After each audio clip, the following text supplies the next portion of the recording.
I was recently interviewed by Mike Sherrard for his YouTube channel, and he asked me a really good question. He said, knowing what you know now and with your experience, what would you go back and change when you were building your real estate business? And what advice would you give to new agents to build a faster and stronger real estate business? And I got to thinking about that. It's such a good question because not only do I have the experience of being a real estate agent and things I would do differently, but I also seen what my real estate marketing clients have done and what my own agents are doing as well and what they could do better to grow their business. So what I want to do today is I want to talk about 4 things that I would focus on as a new agent to not only build a strong real estate business, but to do it faster and collapse time frames. So if that interests you and you want to learn more, keep watching. Hey everybody, it's me, Jacob Shireman, your real estate marketing expert. I have over 15 years of marketing experience specializing in web design and SEO, and I take that experience to help you grow your real estate business. So if you want to see more content like this, hit that subscribe button, give this video a like, hit that notification bell so you're notified every time I release new content. And if you want to get my training, resources, courses, and coaching for free at no extra cost or split, take a look at partnering with me at eXp Realty inside the Agent Wolfpack. And there's a link below where you can book a call to learn more and see what that looks like for your real estate business. So let's dive into today's topic. So today we're talking about what I would do differently if I was starting over as a real estate agent. You know, there's so many people that get into the real estate business and they have wrong expectations on how quick they're going to make money and how easy it is to get leads and turn those leads into clients and those clients into closed deals. That's why we have that statistic that 87% of real estate agents fail within their first 5 years. And when I entered the real estate kind of arena, I did have a leg up because I do have, an extensive marketing background. I know web design, SEO.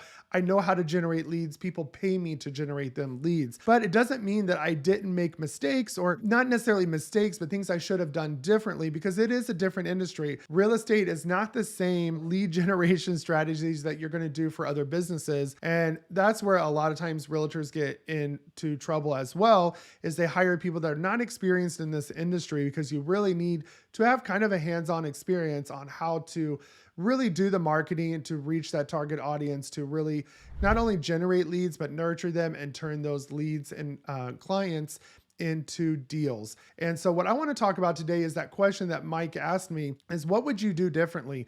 I have a lot of kind of experience, not only almost 3 years as a real estate agent, I have agents in my group that I mentor and coach. And then on top of that, I work with real estate agents as clients, helping them develop marketing plans and websites and funnels and paid ads and things like that. So what do I see that people are doing, things that they could do better? Not necessarily wrong. Sometimes there is wrong, but most people just could be doing something better or to tweak it better for their market and for their brand. So I want to dive into 4 areas that I would really drill down in, and I wouldn't lose focus on these 4 areas. I would kind of push everything else away and focus on these 4 things. And that's what I want to go over today. So whether you're a new agent or maybe just an agent that's stuck in their business or wanting to go to the next level, these 4 principles really apply to you, and you can keep elevating these 4 things to grow and scale your real estate business. And honestly, to do it even faster,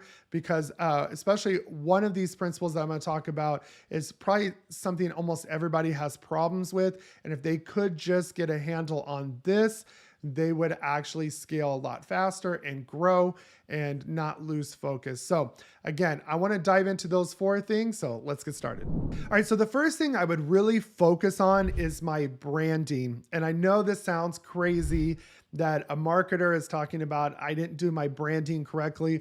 And I'm not just talking about logos and color schemes. And that's what we tend to focus on as a brand. But we also forget that branding is also about niching down into a target audience and really focusing on them and going after that sector of the market versus all this noise. When we get into real estate, the first thing, and people warned me of this, we just want a deal, right? We want to make money. We don't want to miss out on business. And honestly, this applies to, small businesses and entrepreneurs. We tend to not niche down enough because we're focused on that we don't want to lose business. We kind of have this scarcity mentality that we end up losing business when there's so much business in that one niche.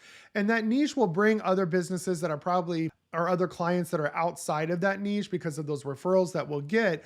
but we need to target what we're good at. And so as building a brand, I would have probably focused more on maybe the Spanish speaking community, because I tend to stand out being born and raised here. My parents are not Hispanic or Latino, but yet I speak fluent Spanish. I'm married to a Hispanic person. So I could stick out in that market and kind of build a brand that would kind of stand out from the competition just because I'm different. And I really would have built on that. And plus, with being married to a veteran, I probably would have focused more on veterans and helping them get into that home buying journey and getting them into a home and understanding their benefit. But instead, I was taking whatever came my way: leases, buy, sell, whatever I can. Because when I got into real estate, it was the beginning of 2020. I was licensed actually beginning of 2021.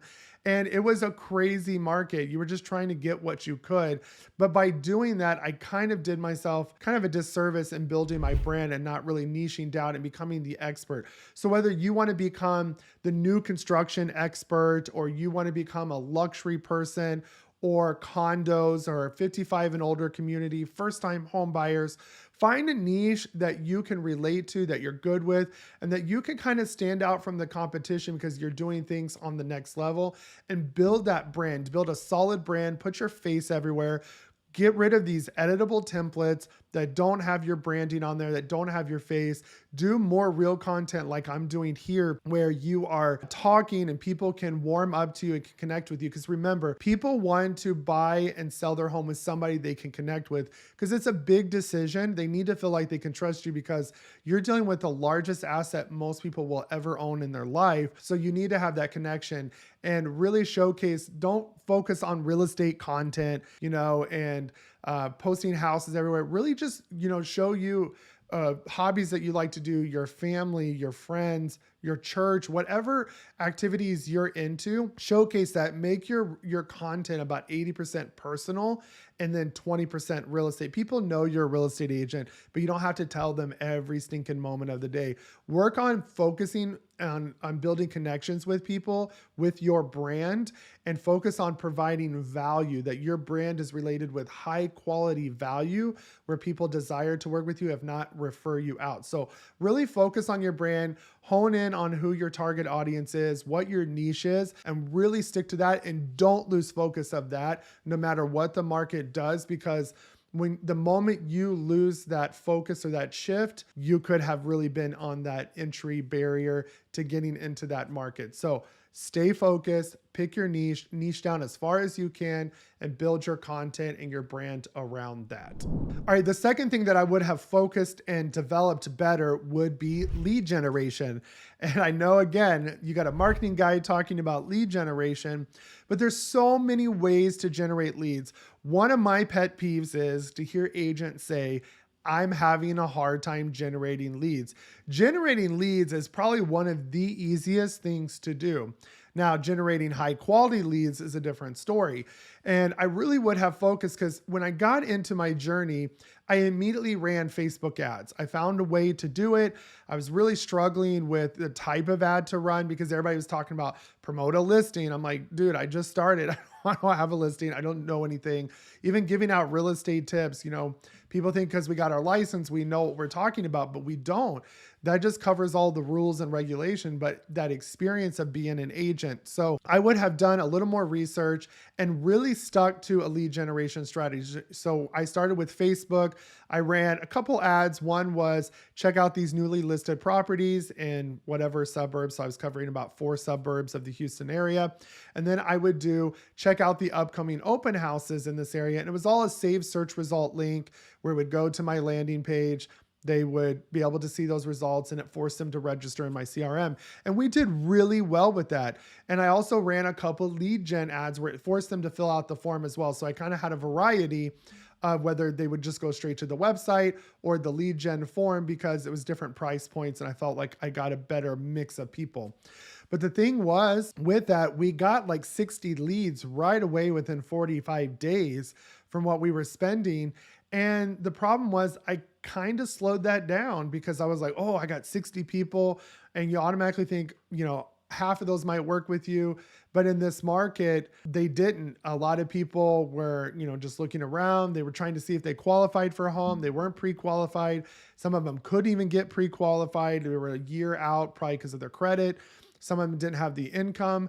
And then some of them, the ones we actually worked with, I think about 5 or 6 we were actually working with, we couldn't get a deal to go through because people were coming in from California, New York, and bidding $50,000 over asking price, and we couldn't compete with that because the house would never appraise for that, and these people didn't have the cash. So if I were going to go back in and do this over again, I probably would have literally just used our brokerages Make It Rain, which is their Google Ads platform. Literally just ran my ads and just set it and forget it. I wouldn't have worried about where we're at for the ad spend and how many leads are coming in and then stopping it.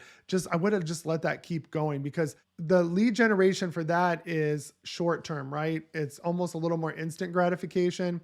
I would have kept that going, nurtured those leads, qualified them, and then worked with them and kept that going. But then on the long-term strategy, I would have focused on video.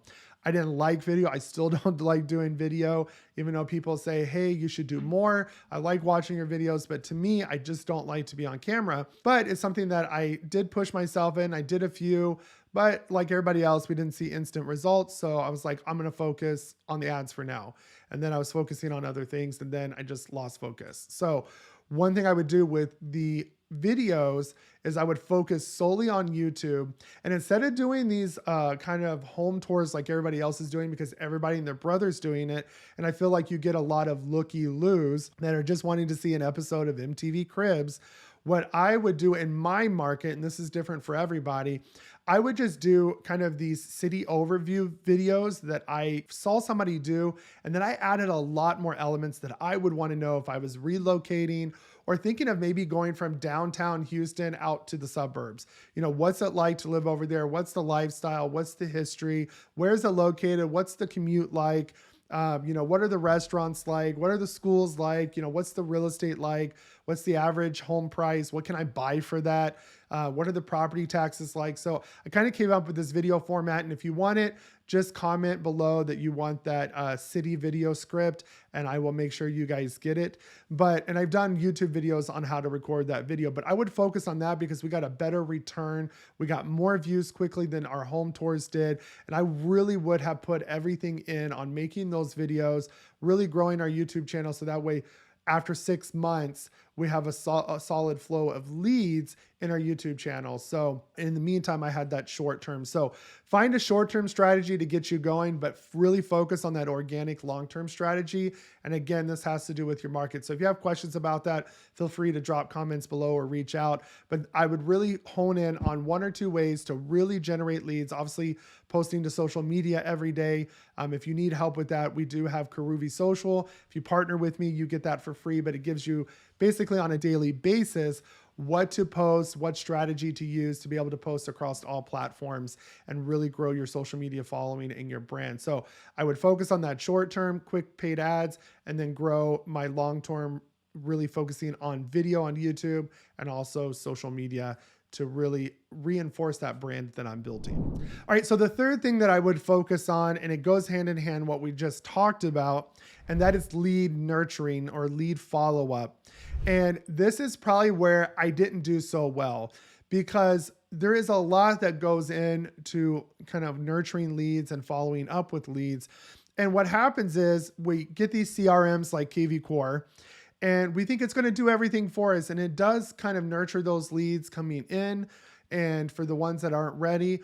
But what I didn't really kind of comprehend in the beginning is if you're not calling them within 5 to 10 minutes, you're missing out on that lead, especially if they gave you your phone number. That means they want to be contacted. They want to talk to somebody now, especially because on a lot of those forms, phone number is not a required field, just email address. So if somebody's giving you your phone number, you need to pick up the phone and call.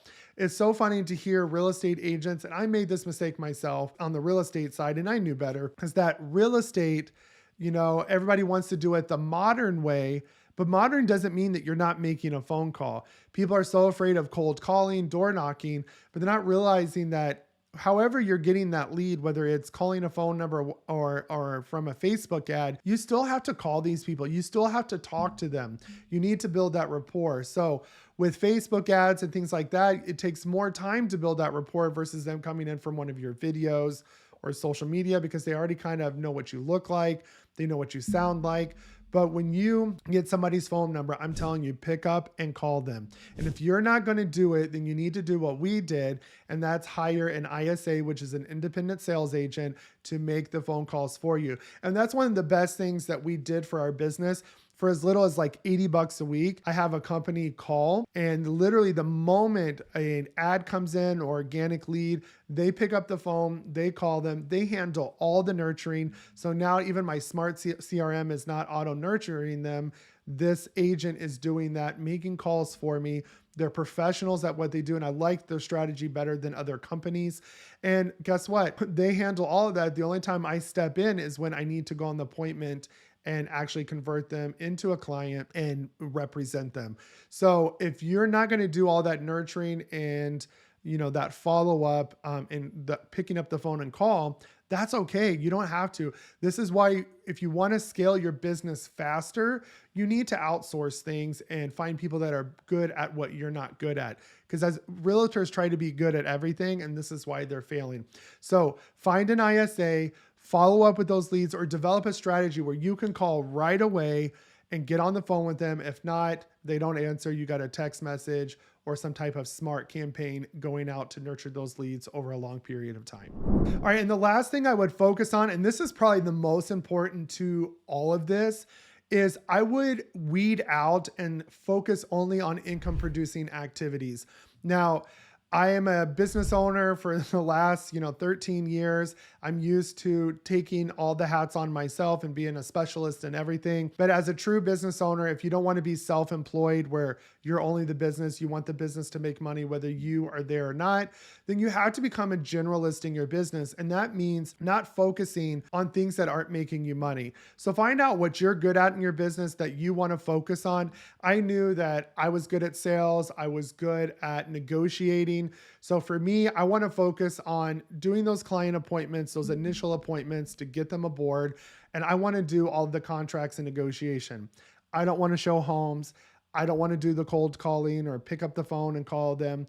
I hired people for that. And I know not everybody has that budget in the beginning, and that's okay. You can hire a virtual assistant for very, very inexpensive. If you need, recommendations for ISAs or virtual assistants, I can give you recommendations and put some links below as well. You can reach out to me for those. But start looking at your business and realizing what are some things you can automate. Go watch my Zapier videos. What are some redundant tasks that you do not need to be doing that never make you money, that actually keep you from making money? Like sending emails, posting to social media. Sorry, that doesn't make you money. Editing your videos doesn't make you money right then. Picking up the phone and call. If you are there's things that you can automate with something like Zapier. I have tons of videos on that, or with AI, or help you do things faster like ChatGPT and writing. Implement those things and become a student. Implement everything you can AI. There's even AI tools, and I'll do a video on this where they can literally take your YouTube video and cut it up into 10 reels. So you shouldn't be paying somebody or even editing those reels yourself. So find ways that you can slowly start automating and take that stuff off your plate, those daily tasks, and then make sure that you get all of your income producing activities done first, whether that's prospecting, maybe you are going to do the follow-up calls, you're calling them, going on appointments, showing houses, all of those things. You're doing those things that is going to get you one step closer to a deal. You're not spending hours editing video, designing, social media content or creating it. All those things, yes, they eventually will bring in leads, but in the moment, they're not an income producing activity. They're just admin work. So either weed out those things and automate them yourself, or focus on them later at night when you have the time, or outsource those things. If you want to be a step ahead of all the real estate agents out there, go look at your top producers that have teams, that have big real estate businesses. They all have the same thing in common. They outsourced everything. And now I know you can't do that all in the beginning, but do little by little and start getting in the habit of pushing away anything that you don't need to do, that doesn't need your stamp of approval. So that way you're taking yourself from self-employed to a business owner, and you're only focusing on what you want to do. So I'll give you a quick example in my business is that lead generation. Any leads that come in, my ISA is handling all of that nurturing. Okay. They tell me that I need to go on an appointment. I go on the appointment. I pick up the phone and call. I go do the listing. I get them onboarded. The moment they're onboarded, then you have a transaction coordinator come in and send out documents and make sure everybody gets signed. Best thing about those, the majority of them, you don't pay unless the house closes, and you don't pay them to the closing table. So that's $300 or $400 you're out for that transaction, and it's worth it. Then when clients want to go see houses, I hire a showing agent. I find an agent that needs mentoring, that wants to go do that, that wants to find a buyer maybe for that listing that I have, or a buyer that is willing to take a small percentage of that client they're working with, or you can pay them per showing. But find somebody that can go show those properties for you, so you're not wasting the time in the street showing houses, but you can actually be working on bringing on other clients and closing them. And then same thing with all the onboarding process. I have a VA or the transaction coordinator handle that. I do the offer, and then we get to the closing table. I go there, take my picture, and I'm done. So all of those things need to be outsourced. Come with a good process, a good system. And if you need help with that, take a look. And you can message me or drop a comment below, but take a look at partnering with me at eXp Realty, because we have all of these trainings and resources. You get mentored and coached by me one-on-one. I'll help you develop a system, whether you need to go full-time, whether you're trying to scale your business. I'll give you the marketing plan that you need to do that. So click that link below to book a time with me. And again, I hope this information was helpful. If you want to see more content like this, make sure you subscribe to my channel, give this video a like, hit that notification bell, and I will see you guys in the next video.